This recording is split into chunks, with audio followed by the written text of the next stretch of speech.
जय भीम साथियों। एक ऑनलाइन चर्चा रखी गई थी बूढ़े माँ बाप के विषय में कि जिनके बच्चे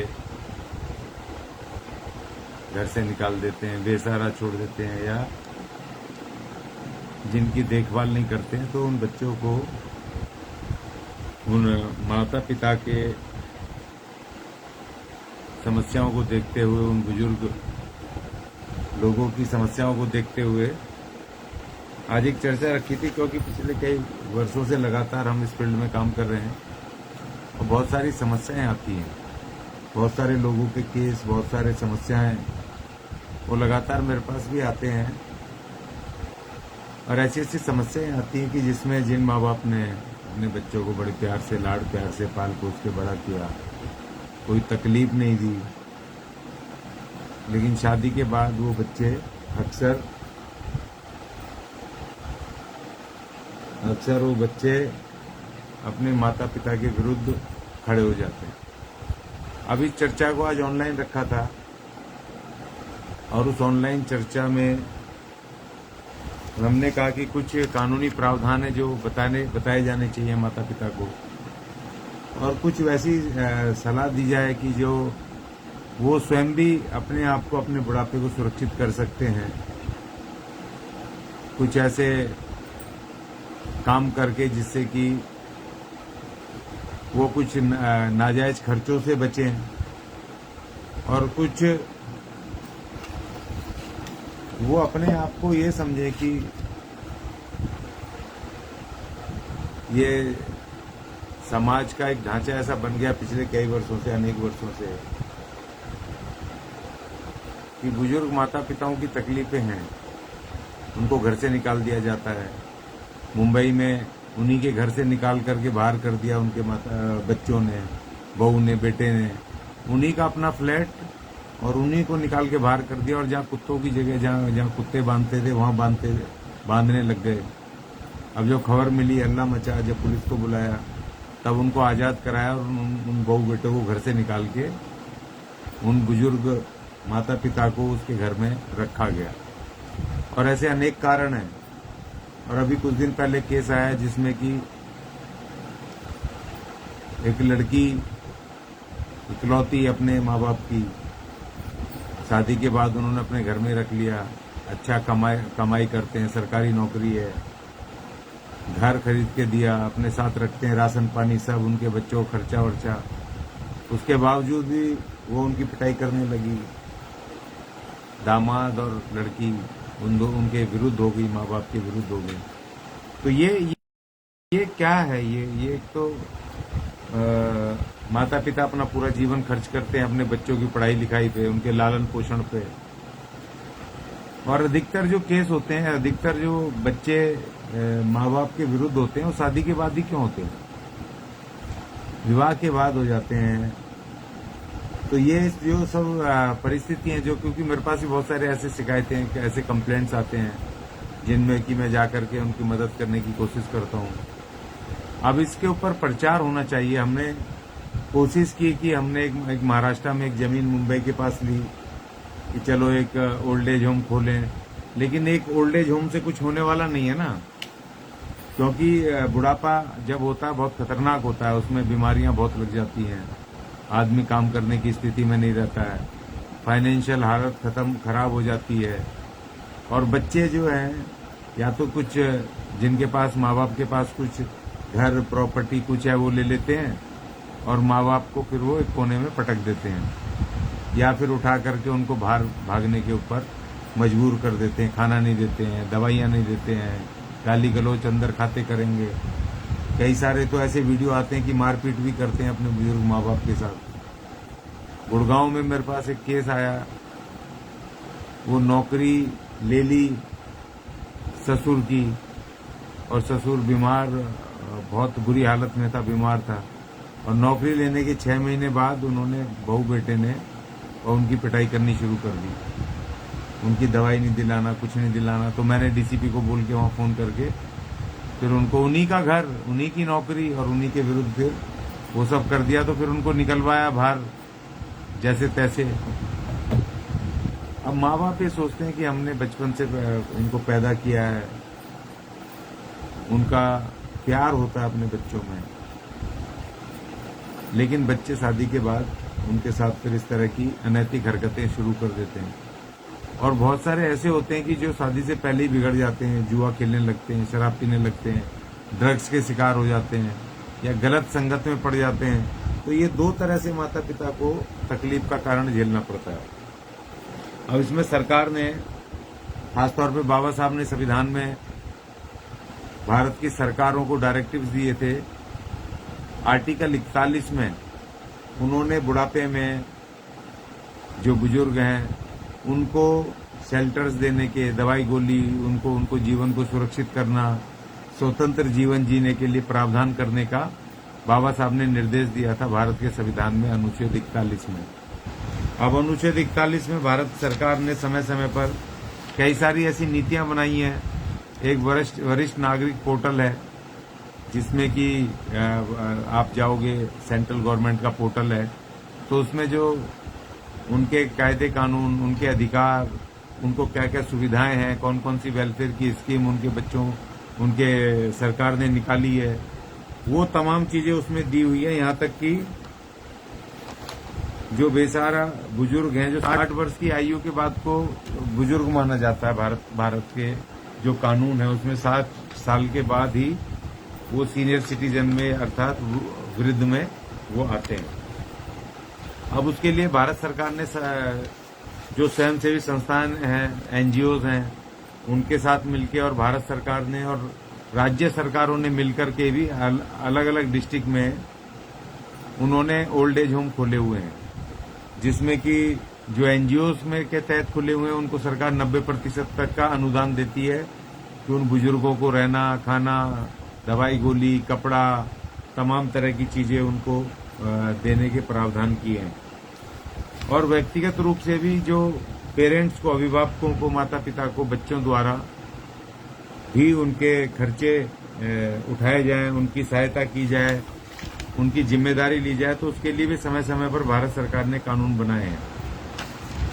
अब इसमें 3-4 कानून हैं जिनको मैं बता देता हूं कि जिनके बच्चे अपने माँ बाप का ख्याल नहीं रखते हैं और बाहर कर देते हैं, मारते पीटते हैं, कुछ करते हैं। तो उसमें से जो कानून है, एक तो 1956 का कानून है जिसमें हिंदू दत्तक ग्रहण एवं भरण पोषण अधिनियम 1956 है। उसकी धारा 20 है, एक, और उसकी सब धारा 1 और 2, 20 की।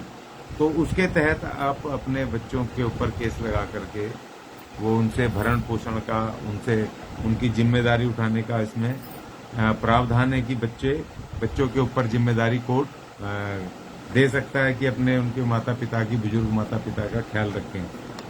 और एक है 1973 का आपराधिक प्रक्रिया संहिता 1973, उसमें भी जो उसकी धारा 125(1)(d) है, उसके तहत भी आप अपने बच्चों, जो बच्चे हैं निकम्मे नाकारे, जो अपने माँ बाप का ख्याल नहीं रखते, उनके ऊपर उनकी देखभाल की जिम्मेदारी, सुरक्षा की सारी चीजें उसमें होती हैं।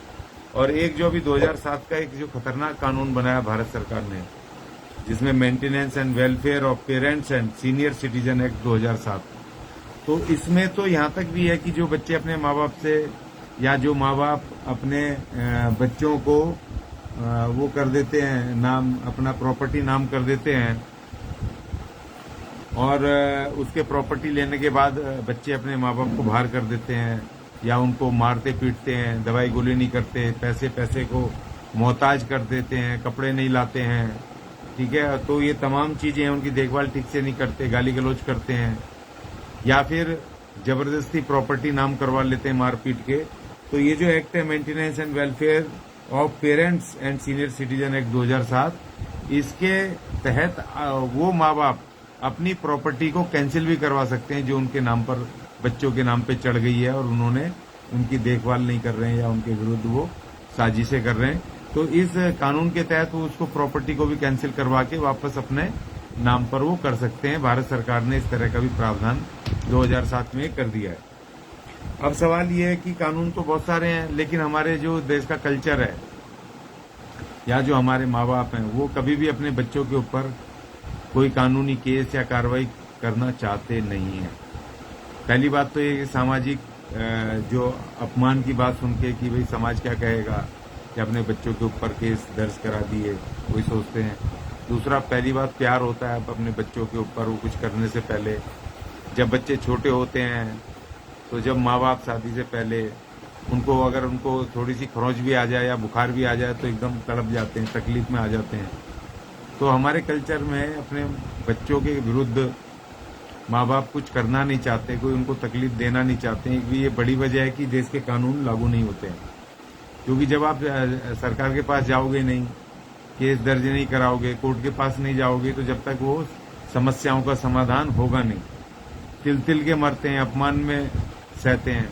मैंने दिल्ली में प्रचार किया था ये निगम पार्षद चुनाव का अपने कैंडिडेट के उसमें, तो मैंने देखा एक जगह एक माँ को दरवाजे पे बिठा रखा था, उसको पैर से बांध करके, और वहीं उसको पानी रोटी वहीं पर वो दे रहे थे। तो मुझे बड़ा बड़ा शौक लगा देख करके कि ये क्या है। जब पूछा तो उसका घर, उस बुढ़िया का घर उसी का था। वो बहू बेटे ने निकाल करके उनको बाहर कर दिया, बाहर दरवाजे बिठा रखा है, बारिश में, गर्मी में, ठंड में, तो चौखट पे बैठी हुई है बुढ़िया।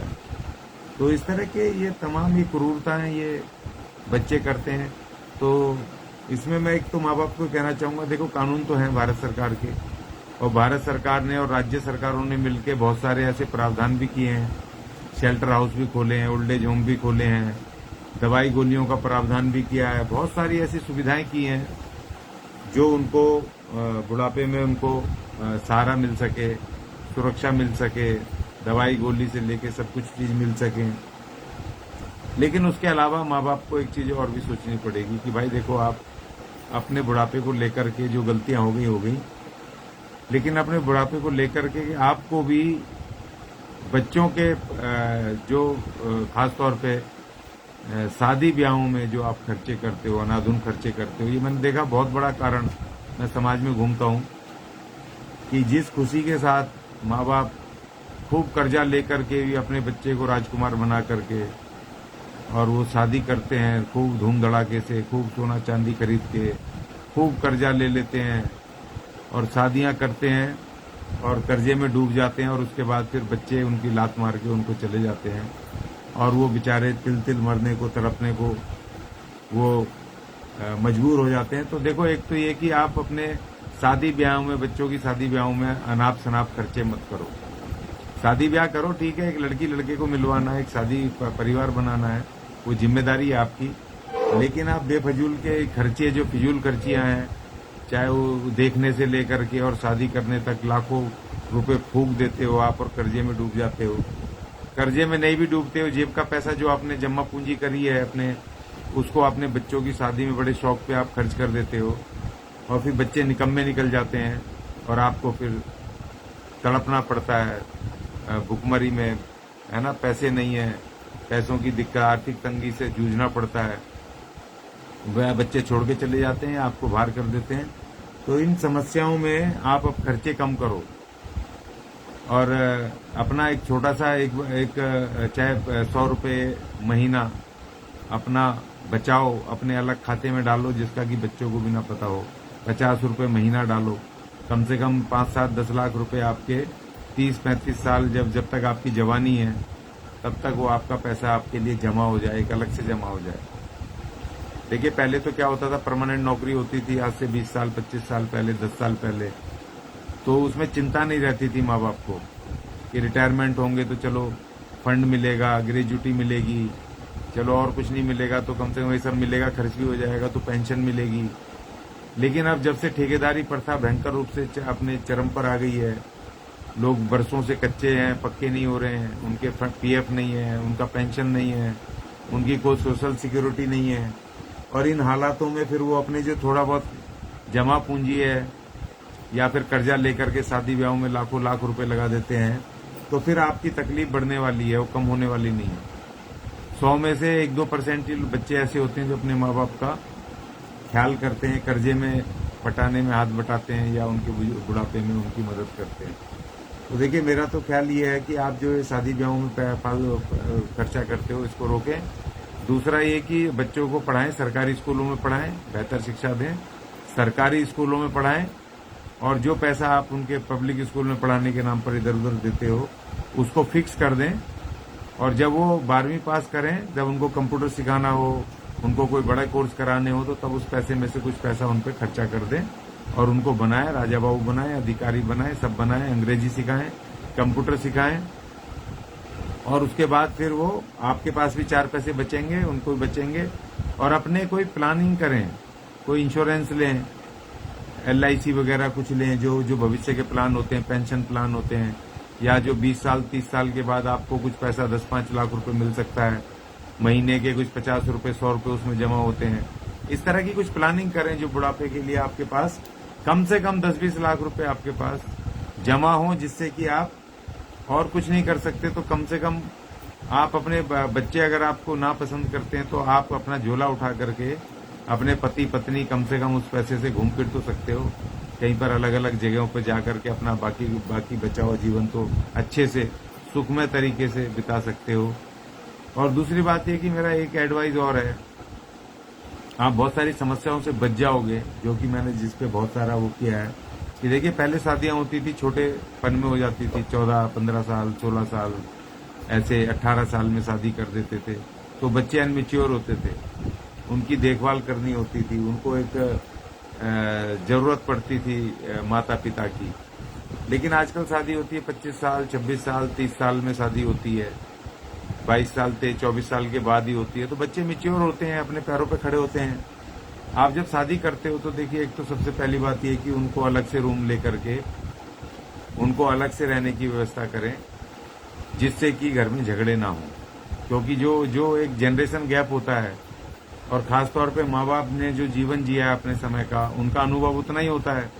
आज समय बदल गया है, आज बच्चों को फ्रीडम चाहिए, उनको अपने एकांत चाहिए, फ्रीडम चाहिए, उनको अपनी जीवन को अपने हिसाब से, ये सोशल मीडिया वगैरह ये वो दुनिया भर का ये इंटरनेट चल रहे हैं, तो इसमें अमेरिका की लाइफ स्टाइल भी दिखाई जाती है, इसमें इंग्लैंड की भी दिखाई जाती है, इसमें तो हमारे बच्चे भी सोचते हैं कि जैसे वहाँ के नौजवान जीवन जी रहे हैं वैसे जिए, लेकिन उनको ये नहीं पता कि वही वहाँ के तो जीवन में और यहाँ के जो लाइफ स्टाइल में 100-200 साल का, कम से कम 200-300 साल का अंतर है, कि वो इतना आगे बढ़ चुके हैं कि उनके वहाँ के तमाम लोग पढ़े लिखे हैं, तमाम लोग, और वहाँ की जो व्यवस्था है, वहाँ 18 साल पूरे होते ही बच्चा माँ बाप के साथ रह नहीं सकता, बच्चे को अलग रहना पड़ता है, पेरेंट्स से दूर रहना पड़ता है, वहाँ की व्यवस्था ऐसी है। तो उनको उस तरह का रहने का, और फिर वहाँ बच्चे अपनी मर्जी से शादी करते हैं, वहाँ पर माँ बाप का कोई इंटरफेरेंस नहीं है, वहाँ पर बच्चे अपने आप ही शादी करते हैं, माँ बाप कोई खर्चा नहीं करते हैं, तो वहाँ पर तमाम चीजें, और वहाँ 60 साल के बाद सरकार की जिम्मेदारी है उन ओल्ड एज की, वो एक बेहतर जीवन जीते हैं। तो वहाँ के कल्चर में हमारे कल्चर में जमीन आसमान का फर्क है। तो इसलिए देखिए अभी आपको अलग करना ही है, झगड़े के बाद अलग करना है, तो जब शादी करें तो आप उनको अलग से एक कमरा चाहे बना के दे दें, चाहे किराए पे दें, आप मदद करें, लेकिन उनकी जो फैमिली है उसको दूर करें, बिल्कुल अलग से करें, जिससे कि झगड़े ना हो। और दूसरा ये कि शादी करें तो बिल्कुल सहज सस्ती शादी करें, बिना दहेज की शादी करें, और लिख करके दे दें, पुलिस स्टेशन में दे दें कि भाई हम बिल्कुल कोई ना खर्चा करेंगे ना करवाएंगे, सिंपल शादी करो और आप अपनी जीवन को ठीक ढंग से जियो, और हमें भी जीने दो और खुद भी जियो। तो ये तमाम चीजें हैं कि जो हम ये इस तरह की जो वो करके हम अपने भविष्य में सावधानियां बरत के हम अपने बच्चों को भी खुश रख सकते हैं, और हम भी रह सकते हैं। क्योंकि जब बुढ़ापा आता है तो बीमारियां लगती हैं, अपना शरीर कमजोर हो जाता है, तो बच्चे भी इतनी मेहनत करना नहीं चाहते हैं जो माँ बाप करते हैं। जब बच्चा छोटा होता है तो उसको वो बड़े प्यार से पालते हैं, सारे उसको बड़ा करते हैं, उंगली पकड़ के चलाते हैं, सब सुख सुविधाएं देना चाहिए। गरीब से गरीब माँ बाप भी अपने बच्चे को हर तरह की सुख सुविधाएं देना चाहता है, लेकिन बच्चे बड़े होने के बाद, खासतौर पे शादी होने के बाद फिर वो करते हैं। तो इसीलिए ये आज इसमें एक चर्चा की शुरुआत है, इंट्रोडक्टरी एक ये सेशन था जिसपे कि हमने कहा कि इस पे एक जागरूकता अभियान करना जरूरी है। इतना बड़ा विषय है कि इस पे बहुत कम लोग काम करते हैं, और कुछ करते भी हैं तो वो शेल्टर वगैरह बना के कर देते हैं। तो इसके जो कायदे कानून हैं उसके साथ साथ उनका प्रचार प्लस जागरूकता कि बच्चों को प्यार तो करो भाई, लेकिन अपने आप को भी प्यार करो, अपनी जिंदगी को भी देखो, अगर आप रिटायरमेंट के बाद अगर आप और 20-30 साल जी लिए और बच्चे नाकारे निकम्मे निकल गए, जैसा अक्सर होता है, क्योंकि घर में जब नई बहू आती है और जो पुराने ख्याल और नए ख्याल जब आपस में जब सामने आते हैं तो झगड़े पैदा होते हैं। तो उनसे बचने के लिए बिल्कुल अलग कर दिया जाए। वो अपना जीवन जिए, मदद करो आप जैसे कर सकते हो, लेकिन उनको अलग रख के करो और कम शादी में खर्चे करो और अपने आप के लिए भी सुरक्षा प्लान, आगे के भविष्य में कुछ आर्थिक बचत योजनाएं पर काम करो। और बहुत सारी चीजें सब बच्चों को मत बताओ, अपने लिए भी एक छोटा सा घर बना करके अपने बुढ़ापे के लिए रखो, जो कि जब बच्चे आपको निकाल दें तो आपको ना तो किसी शेल्टर होम जाने की जरूरत पड़े, ना आपको किसी अनाथ आश्रम जाने की जरूरत पड़ सके, वृद्धावस्था आश्रम। प्लस ये कि सामाजिक संगठनों से जुड़े रहो भाई। मैंने देखा बहुत सारे लोग हमारे घरों में ही बैठे रहते हैं, घरों में ही पड़े रहते हैं। वो अपने आसपास सामाजिक जो संगठन है उनके साथ जुड़े नहीं होते। आपको अपना समय को थोड़ा सा काटना है, उसको बनाना है, अपने जीवन के उद्देश्य को ठीक करना है। तो जब आपकी जिम्मेदारियां पूरी हो जाएं तो सामाजिक जिन संगठनों से आप जुड़े रहते हैं उनके साथ एक्टिवली काम करो, अपने समय को वहां स्पेंड करो, लोगों के साथ, समाज के साथ जुड़ के काम करो, उनकी समस्याओं को उठाने में काम करो। तो जिससे क्या होगा कि आप जितना घर से दूर रहेंगे, जितना अपने बच्चों से दूर रहेंगे, उतने आपको वो बच्चे आपको प्यार करेंगे, उतना बच्चे आपकी इज्जत करेंगे, उतना उनको आपकी जरूरत की एहसास होगा जितना आप उनसे दूरी बना के रखोगे। अब हमारे लोग ज्यादातर अपने घरों में ही पड़े रहते हैं तो उनकी वैल्यू ही कम हो जाती है। थोड़ा सा जब तक आप कहते हैं जब तक दूरी ना बने, जब तक कि प्यार मोहब्बत वापस आती नहीं है। बच्चों को भी एहसास होना चाहिए। अब जब पहले तो हम अपने बच्चों को पालते हैं, शादी के बाद उनके बच्चों को पालते हैं, जबरदस्ती के उनको स्कूल ले जाने, सब करने, वो करने। अरे भाई, गुलामी बने रहोगे। जिसको कि वो सोचते हैं कि ये तो हमारे खरीदे हुए गुलाम है और इनको तो ये इनकी तो ड्यूटी है हमारे बच्चों को भी पालना, हमें भी पाला, इनको भी पालना। तो इसलिए अपने आप को भी एक गरिमापूर्ण जीवन बनाने के लिए भाई आपने अपने बच्चे पाल दिए, अब उनको बच्चे को पालने की ड्यूटी उनकी है भाई। कैसे स्कूल ले जाएं ना ले जाएं वो करें, कभी कभार उनकी मदद कर दी, लेकिन अपने आप को नौकर मत बनाओ। इसीलिए आपकी जो वैल्यू है वो कम हो जाती है। अपनी वैल्यू को भी बनाना है, तो इसलिए शादी के बाद बच्चों के साथ बच्चों से दूरियां बनानी बहुत आवश्यक है। और उनके हर किसी फैसले में टांग अड़ाने की जरूरत नहीं है। जो फैसले लेते हैं उनको काम करने दें, क्योंकि ये भी देखने में आया है कि बच्चे अगर कोई काम करते हैं तो माँ बाप पहले की तरह ही उनको सोचते हैं कि छोटे हैं, ये मत करो, वो मत करो, फलाना मत करो, ढिकड़ा मत करो। कहीं घूमने फिरने आने जाना उसमें बाधा बनते हैं, तो वो उसको सोचते हैं कि ये हमारे जीवन में टांग अड़ा रहे हैं ये। तो इसलिए भी वो अपने माँ बाप से वो दूरियां बनाते हैं। तो इसलिए बहुत सारे कारण हैं, उन कारणों को समझते हुए, भांपते हुए एक प्रैक्टिकल जीवन जीना है और मरते दम तक एक सम्मान, गरिमापूर्ण, स्वतंत्र जीवन जीना है। और देखिए, एक मौका मिलता है कि जब आपकी जिम्मेदारियां पूरी हो गई, शादी ब्याह कर दिए बच्चों के, तो फिर आप एक स्वतंत्र जीवन जियो भाई। आप फिर उनमें कहाँ घुस रहे हो? उनमें अपने जीवन को बेहतर जीवन करने के लिए समाज में काम करो, घूमो, पूरा देश है। बहुत सारे लोग हैं, मैंने देखा, दिल्ली के बाहर नहीं गए, दिल्ली के अपने शहरों के इलाकों के बाहर नहीं गए। जब जिम्मेदारियां पूरी हो गई, घूमो ना, इतना सुंदर देश है, पूरा देश है, घूमो, साउथ इंडिया घूमो, पहाड़ों पे घूमो, पूरे देश में घूमो। कोई ज्यादा पैसे नहीं खर्चा होते हैं। जाओ, वहाँ जगह जगह पे धर्मशालाएं भी हैं, जगह जगह पे छोटे बजट होटल भी हैं और घूमने के लिए सुंदर सुंदर जगह है, वहां पर घूमो। अपनी एक वैल्यू बनाओ, अपने मान सम्मान को, अपने आखिरी जो अपने 10-20 साल बचे हैं उसको एक बेहतर जीवन अपने आप को भी दो भाई, जीवन में तमाम वो करें। तो इसीलिए कानून भी हैं, लेकिन हमें भी सचेत रहना है। अभी इसके ऊपर एक इंट्रोडक्टरी सेशन है, लेकिन इस पर हम प्रचार रेगुलर करेंगे कि हम बुजुर्ग लोगों को कैसे जीवन जीना चाहिए। बढ़िया कपड़े पहनो, बढ़िया ढंग से रहो, नहा धो के रहो। हम देखते हैं शादी हो जाती है तो हमारी जवान औरतें भी जो सास बन जाती हैं वो भी ढंग से अपने आप को मेंटेन नहीं करती हैं। तो बहू सोचती है ये तो ऐसे ही है रेवल, ये तो ऐसी है, बेकार है, मेरे सामने जीरो है। और सास ससुर भी ऐसी धोती और बनियान में बैठा रहता है। तो अपने आप को ठीक मेंटेन करो, बढ़िया कपड़े पहनो, नहाओ धो और बढ़िया तरीके से रहो, अच्छा खाओ, अच्छा पहनो, अपने आप को बना के रखो, जो कि बच्चों और बहू और अपने बच्चों के सामने आप कम ना किसी भी तरह दिखाई दो। तो ये बहुत सारी कमियां हैं जिसमें हमारी भी उनको ठीक करो। और सरकार के बहुत सारे कानून है, संविधान ने हमें प्रोटेक्शन दी है, उनको भी हम धीरे धीरे और सारी चीजें हम बताते रहेंगे कैसे कैसे आपने करना है। तो आज एक इंट्रोडक्टरी सेशन था, आप सभी ने इसमें सहयोग किया, आए, सबका धन्यवाद। जय भीम।